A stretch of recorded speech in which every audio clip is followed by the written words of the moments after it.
গান তো ওভাবে আমি গাইতে পারি না, বাট এটুকু শুধু বলি যে আপনার ওই যে প্রতি নিঃশ্বাসে নাম তোমার যে গানটা, মাঝে গানটা যতবার শুনছি না হেডফোন দিয়ে, আমিও মনে হয়েছে যে এই গানটা মনে হয় আমার জন্যই তৈরি, আমার এরকম ইমোশন তৈরি হয়েছে।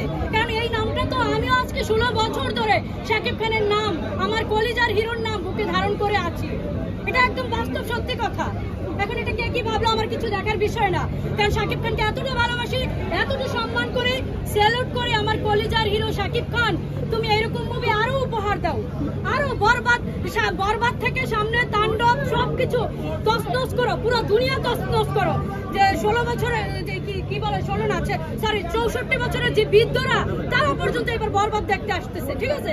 মানে আমার এতটা ভালো লাগতেছে, এতটা জীবন ধরে আমি গর্ববোধ করি শাকিব খান এর ভক্ত হিসেবে, শাকিবিয়ান হিসেবে। এবং আমি কিন্তু প্রথম শাকিবিয়ান উর্মি বিশ্বাস আজকে 16 বছর আগে থেকে, এটা অনেকেই জানে না।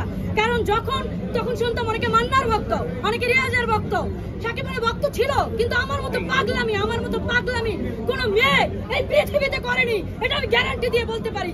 শাকিব খান আমার কলিজার হিরো, এটা আমি জোর গলায় বলতে পারি। শাকিব খান আমার কলিজার হিরো, তুমি আরো মুভি উপহার দাও, আমাদের মাঝে সুস্থভাবে বেঁচে থাকো, এই দোয়া তোমার প্রতি না একদম মন থেকে রইলো আমার পক্ষ থেকে এবং সকল শাকিবিয়ানের পক্ষ থেকে। কোনো সংলাপ বরবাদে যেমন ওই যে এই জিল্লু মাল দে, এই জিল্লু হেলিকপ্টার খবর দে, ঠিক আছে? তারপর আরেকটা যেটা নিতু দিয়ে বলে, সেটা আমি আমার পার্সোনাল থেকে আমি বলতে চাই, শাকিব খান শুধুই আমার, শাকিব খানরে না পাইলে আমি পুরো দুনিয়া বরবাদ করে দিতে পারি। সত্যি সত্যি যদি পারতাম সেটাই করতাম, আমিও মার কাট করতাম, সত্যি সত্যি। আরো চাই শাকিব খান আমার কলিজার হিরো যে লেভেলে পৌঁছায় গেছে, ঠিক আছে? আমি চাই আরো উচ্চতায় যাক, কারণ শাকিব খান তো সালমান খান, শাহরুখ খান সবাইকে হার মানাই ফেলছে অলরেডি।